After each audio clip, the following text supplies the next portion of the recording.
बाद तीरथ सिंह रावत उत्तराखंड के सीएम बने। लेकिन 3 महीने बाद एक बार फिर से उत्तराखंड में चेहरा बदला और पुष्कर सिंह धामी ने उत्तराखंड के सीएम पद की शपथ ली। लेकिन इसी शपथ के साथ पुष्कर सिंह धामी चल पड़े हैं अग्निपथ पर, क्योंकि पुष्कर सिंह धामी की राह मुख्यमंत्री के तौर पर चुनौतियों से भरी।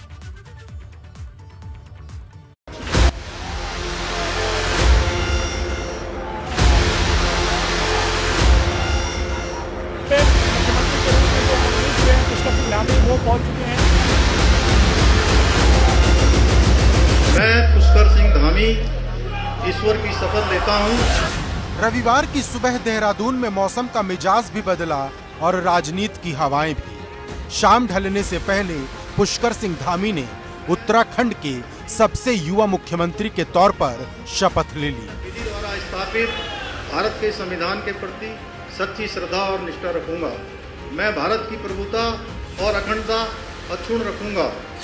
पुष्कर धामी के शपथ ग्रहण से पहले राजभवन में भी बारिश हो रही थी और उन आंखों से भी अदृश्य आंसू टपक रहे थे जिन्होंने सीएम बनने का ख्वाब देखा था।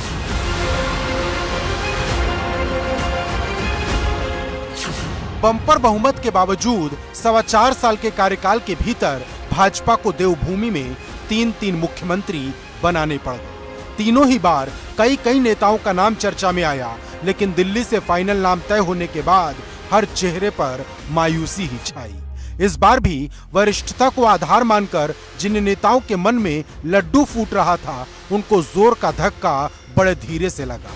आला कमान ने न सिर्फ युवा चेहरा फाइनल किया, बल्कि जातीय संतुलन भी बखूबी सेट किया।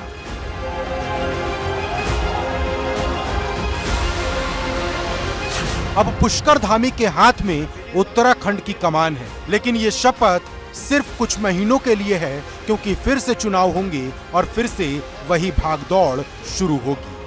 मैं उत्तराखंड राज्य के मुख्यमंत्री के रूप में अपने कर्तव्यों का श्रद्धापूर्वक और शुद्ध अंतःकरण से निर्वहन करूंगा। न तो ये संयोग था और न ही प्रयोग, ये वक्त की जरूरत थी जिसका आदेश दिल्ली से देहरादून पहुंचा था। पुष्कर धामी पर दिल्ली से पुष्प वर्षा जरूर हुई, लेकिन पार्टी के भीतर एक नए तूफान की आहट भी सुनाई दे रही थी। तभी तो सुबह से ही देहरादून से दिल्ली तक भागदौड़ मची थी। कभी कोई किसी के घर दिखता तो कभी कोई किसी और के। शपथ ग्रहण से पहले पुष्कर धामी की लोकेशन भी पल पल बदलती रही। कभी पूर्व सीएम त्रिवेंद्र सिंह रावत से मुलाकात, कभी सतपाल महाराज से बंद कमरे में चर्चा, तो कभी भुवन चंद खंडूरी का आशीर्वाद लेते वो नजर आए।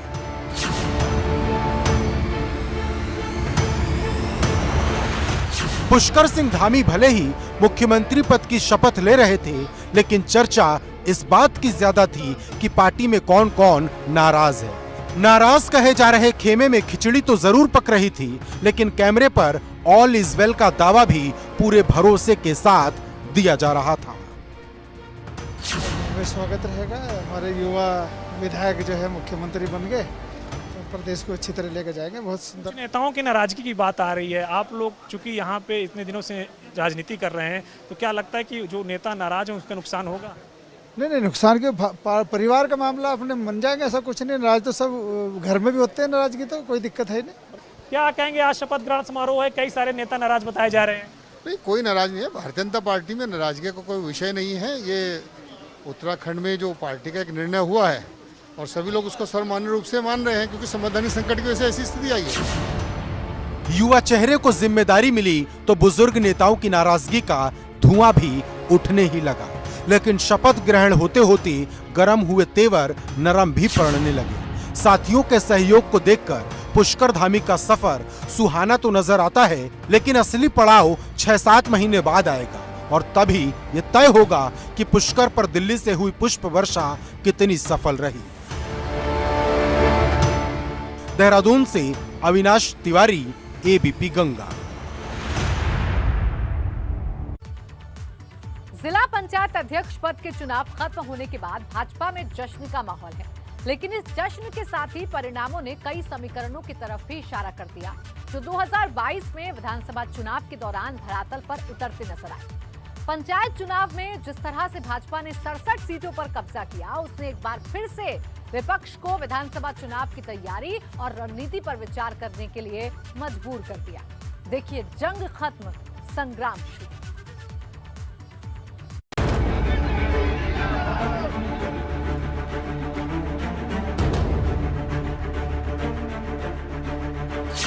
पंचायत चुनाव में लहरा भाजपा का परचम। विधानसभा चुनाव से पहले क्या बन रहे समीकरण। पंचायत चुनाव के परिणाम क्या कर रहे इशारा। जश्न की ये तस्वीरें यूपी के अलग अलग जिले से सामने आई हैं। जिस जिला पंचायत अध्यक्ष पद पर हुए चुनाव में भाजपा ने 75 में से 67 सीटों पर अपना परचम लहरा दिया और पंचायत चुनाव में जीत की आस लगाई बैठी सपा को करारा झटका लगा। जिला पंचायत अध्यक्ष पद की सीटों पर भाजपा ने अपने 65+ के मिशन को पूरा कर दिया और पश्चिम से लेकर पूर्वांचल और अवध से लेकर बुंदेलखंड तक 67 सीटों पर भाजपा ने कब्जा जमा लिया। लेकिन इस परिणाम ने विधानसभा चुनाव से पहले भाजपा में नई ऊर्जा भर दी है और अब सवाल उठ खड़ा हुआ है कि ये परिणाम विधानसभा चुनाव के परिणामों की तस्वीर दिखा रहा है। दरअसल पंचायत चुनावों को गांव खेड़े का चुनाव कहा जाता है, जिसमें पंचायत चुनावों के जरिए चुनी जाती है गांव की सरकार। भाजपा ने पंचायत चुनावों में दिखाया तब यूपी की 67 सीटों पर लहरा भाजपा का परचम।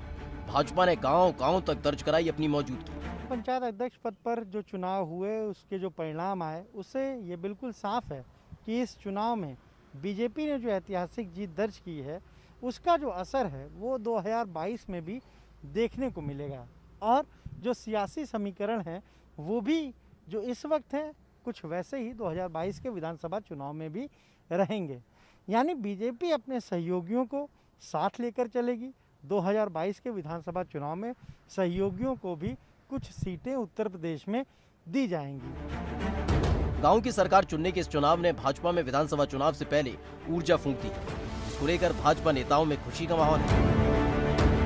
अध्यक्ष पद के चुनाव में भारतीय जनता पार्टी की ऐतिहासिक विजय और समाजवादी पार्टी की करारी पराजय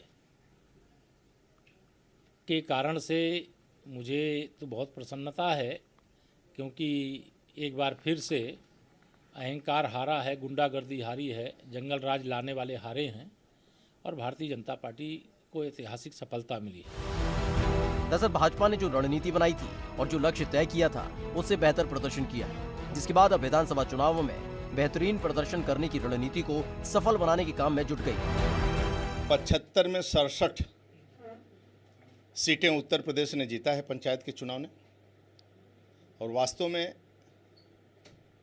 आदरणीय योगी जी की लोकप्रियता, कार्यकर्ताओं की परिश्रम की पराकाष्ठा और जनप्रतिनिधियों का संपूर्ण सहयोग, जिस प्रकार ताकत लगाकर और पूरा संपूर्ण कार्यकर्ताओं ने जिस प्रकार ताकत लगाकर जीत दर्ज किया है, वास्तव में बधाई देना चाहता हूं।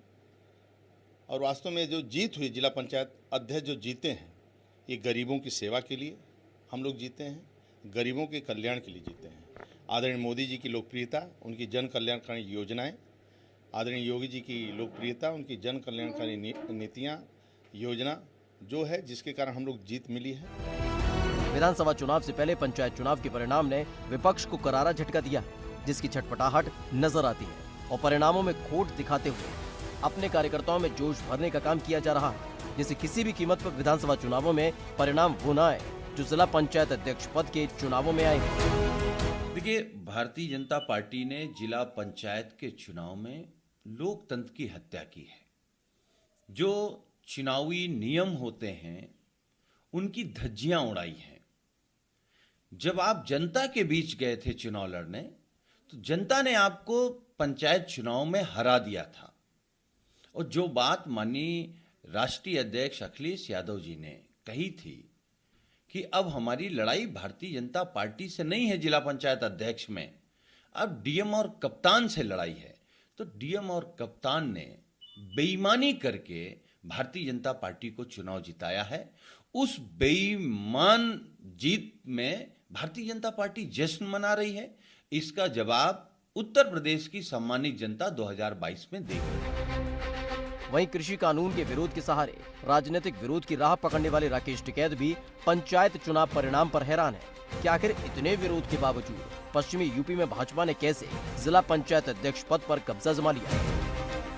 हाँ, यहाँ पे भी जीत हुई। हमने तो कहा ना कि जोन से स्कूल में भी पढ़े, जो गणित का टीचर था उनका, उसको हमको भी पढ़वा दो, हमारी फसलें भी उसी रेट में बिकवा दो।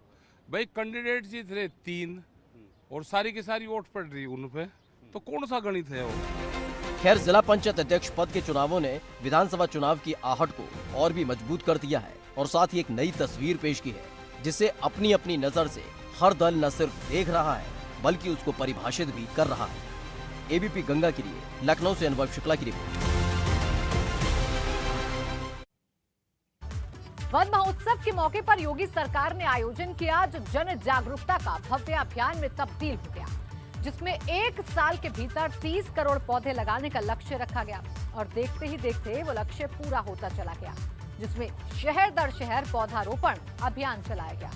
यही नहीं, योगी सरकार ने पिछले 5 साल के अंदर पर्यावरण को स्वच्छ बनाने के लिए मुहिम को शीर्ष पर लाकर खड़ा कर दिया।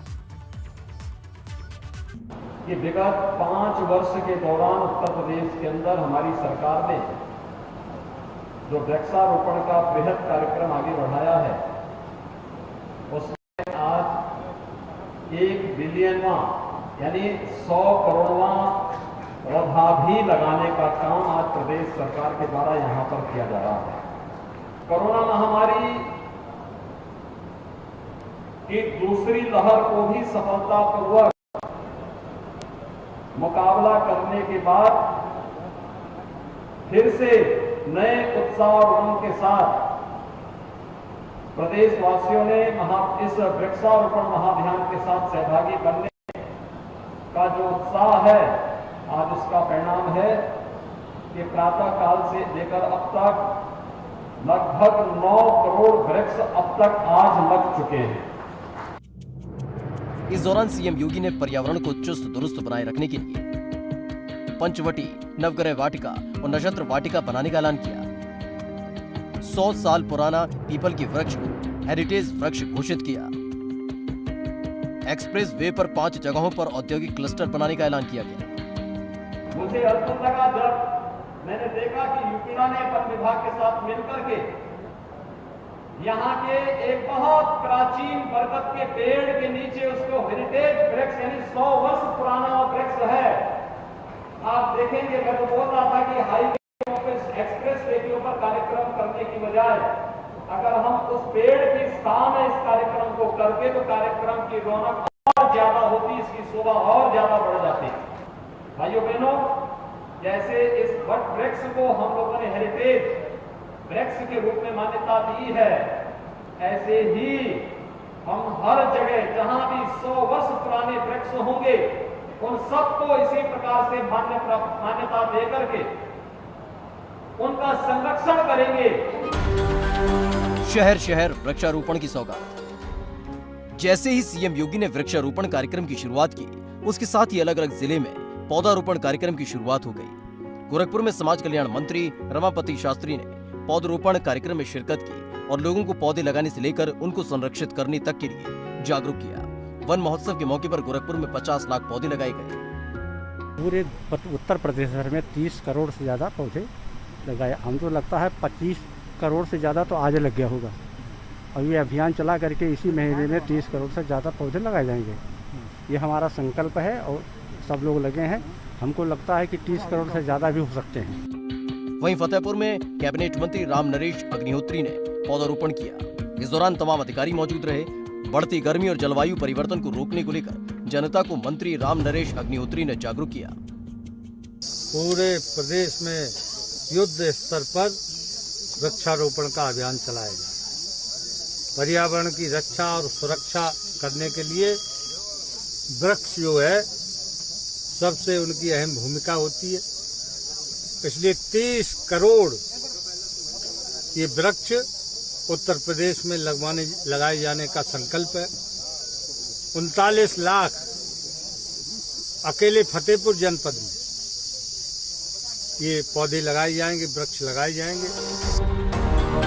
वहीं नोएडा में भी वन महोत्सव के मौके पर पौधारोपण किया गया। इस दौरान नोएडा में इस अभियान के तहत 10 लाख से ज्यादा वृक्ष लगाए गए। प्रदेश में योगी सरकार के आह्वान पर 25 करोड़ वृक्षारोपण का लक्ष्य रखा गया है और लगातार जिलों में वृक्षारोपण हो रहा है। इस वक्त हम नोएडा में मौजूद हैं, जहां पर 10 लाख से अधिक पौधे लगाने का लक्ष्य रखा गया है और आप देख सकते हैं कि यहां पर लगातार जो पौधारोपण का कार्य है वो चल रहा है। आप देख सकते हैं, साथ ही पौधारोपण के बाद यहां पर लोग सेल्फी लेते हुए भी नजर आ रहे हैं, क्योंकि सेल्फी पॉइंट भी बनाया गया है। और आपको बता दें कि नोएडा में जो पौधे लगाए जा रहे हैं वो पौधे कम, औषधि ज़्यादा हैं और यही वजह है कि लोगों को स्वच्छ पर्यावरण के साथ साथ यहाँ पर औषधि भी इन पेड़ों से प्राप्त होगी। वहीं नोएडा में इस वन महोत्सव को खास बनाने के लिए उन पौधों को लगाने का काम किया गया जो अधिकतर औषधि के रूप में इस्तेमाल किए जाते हैं। नोएडा विधायक पंकज सिंह ने नोएडा में पौधारोपण अभियान की शुरुआत की। देखिए, कई जगह ये पिछले जब से भारतीय जनता पार्टी की सरकार यहाँ पर रही, योगी आदित्यनाथ जी का ये इनिशिएटिव रहा और हर साल वृद्धि भी आपने देखी होगी कि वृक्षारोपण में उसकी वृद्धि भी हुई है और इस साल भी 25 करोड़ लगाना वृक्ष और 30 करोड़ बल्कि और 5 करोड़ अभी, आज तो 25 लग रहे हैं, बाकी 5 इस महीने में आगे लगेंगे। तो एक बड़ा अभियान है और निश्चित रूप से इसका लाभ भी है, हवा क्लीन है, शुद्ध है, पर्यावरण पर इसका एक अच्छा प्रभाव है, असर है, तो एक अच्छा अभियान है। पिछले 5 साल में लगातार अलग अलग मौके पर पौधारोपण का काम किया गया, जिससे पर्यावरण को स्वच्छ रखने का काम किया जा सके। लेकिन मुद्दे की बात यह है कि इस वृक्षारोपण को सिर्फ एक दिन तक सीमित नहीं रखना होगा, बल्कि पेड़ पौधों के प्रति सबको जागरूक होना होगा, क्योंकि पर्यावरण को स्वच्छ बनाए रखने में पेड़ों का योगदान है। Bureau report, ABP Ganga. Ayodhya में जल्द ही भगवान श्री राम का मंदिर बनकर तैयार होने वाला है, जिसके बाद अयोध्या की गलियां भक्तों से गुलजार होंगी। लेकिन उससे पहले ही भक्तों को सुविधा देने का काम चल रहा है, जिससे अपने आराध्य की भक्ति में लीन किसी भी भक्त को दिक्कत या परेशानी का सामना ना करना पड़े। और ऐसी ही सुविधाओं की शुरुआत हो चुकी है, जिससे खिल उठे हैं भक्तों के चेहरे।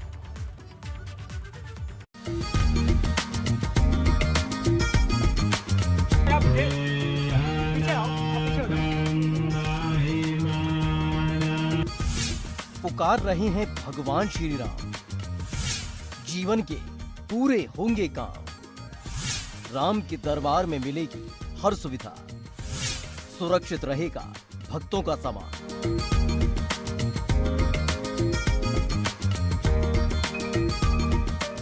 अयोध्या की छटा दिन पर दिन निखरने लगी है और भक्तों का तांता अयोध्या की गलियों में देखने को मिल रहा है।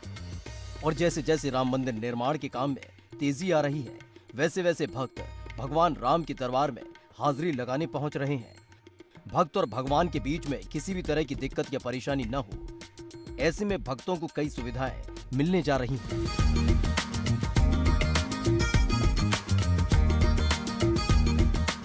दरअसल अयोध्या में रामलला का दर्शन करने वाले श्रद्धालुओं को अब सामान रखने के लिए इधर उधर भटकना नहीं पड़ेगा। श्री राम जन्मभूमि मंदिर के पहले अमावा मंदिर में दर्शनार्थियों के लिए लॉकर की सुविधा उपलब्ध कराई गई है और ये लॉकर पूरी तरह से फ्री होगा। श्री राम जन्मभूमि मंदिर पहुंचने से पहले मिलेगी सुविधा। अमावा मंदिर में भक्तों के लिए फ्री लॉकर की सुविधा, भोजन से लेकर प्रसाद रखने के लिए लॉकर उपलब्ध। लॉकर में सामान रखने के लिए नहीं देना होगा पैसा। लॉकर का उद्घाटन किया गया है। यह निःशुल्क लॉकर है, जो अयोध्या आने वाले गरीब लोग हैं उनके लिए बड़ी सहूलियत होगी। इसमें आचार्य किशोर कुणाल साहब काफ़ी काम करते रहे हैं बिहार में, उनके काम से करोड़ों लोग से ज़्यादा लोग प्रभावित हुए हैं, फायदा हुआ है। आपको बता दें कि श्री राम जन्मभूमि मंदिर में किसी भी तरह का सामान ले जाने की अनुमति नहीं है, इसलिए मोबाइल से लेकर इलेक्ट्रॉनिक गैजेट्स हो या फिर कोई अन्य सामान, इसे रखने के लिए दर्शनार्थियों को लॉकर की जरूरत पड़ती थी, जिसके लिए लॉकर की सुविधा शुरू की गई है। इसके लिए 200 लॉकर की सुविधा अभी उपलब्ध है। जैसे जैसे यहाँ पर भीड़ बढ़ेगी, हम लोग इसको बढ़ाने का काम करेंगे। हमारे कुछ भाइयों को यह कंसर्न था कि ये लॉकर सुविधा शुरू होने से उनको दिक्कत आएगी, लेकिन मैं उन्हें आश्वस्त करना चाहता हूँ, जैसे राम रसोई के आने से किसी होटल को कोई दिक्कत नहीं आई, उसी प्रकार लॉकर सुविधा के आने से हमारे किसी भी भाइयों को कोई भी तकलीफ नहीं आएगी, क्योंकि श्रद्धालु दिन प्रतिदिन बढ़ते जा रहे हैं मेरी आशा यही है कि जितने श्रद्धालु बड़े, हम लोग उतने सक्षम तो है नहीं कि सभी को लॉकर सुविधा दे पाए, लेकिन इसलिए मैं उन्हें आश्वस्त करना चाहता हूं कि कोई चिंता की बात नहीं है, वे लोग बेफिक्र रहें। मुफ्त लॉकर सुविधा का उद्घाटन बिहार के मुख्य लोकपाल न्यायाधीश श्याम किशोर शर्मा और अयोध्या के एसएसपी शैलेश कुमार पांडे ने किया, जिससे भक्तों के चेहरे पर भी मुस्कान खिल गई। साथ ही अयोध्या प्रशासन भी इस प्रयास को सराह रहा है। निश्चित तौर पर जो दर्शनार्थी यहाँ आते हैं उससे काफ़ी लाभान्वित होंगे। यहाँ पर देखा गया कि सुरक्षा के भी प्रॉपर इंतज़ाम किए गए हैं। यहाँ पे सीसीटीवी कैमरे भी लगे हुए हैं, जिससे कि ये ट्रैक होता रहे कि कौन आ रहा है।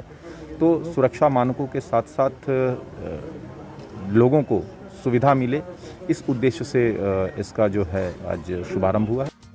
जल्द ही भगवान श्री राम का भव्य मंदिर बनकर तैयार हो जाएगा और फिर इन गलियों में भक्तों की वो लंबी कतार नजर आएगी, जिनकी आंखों में भगवान राम की प्रतिमा को उतार लेने का इंतजार होगा और दिल में श्री राम की छवि और जुबां पर भगवान राम की जयकारे। एबीपी गंगा के लिए अयोध्या से ऋषि की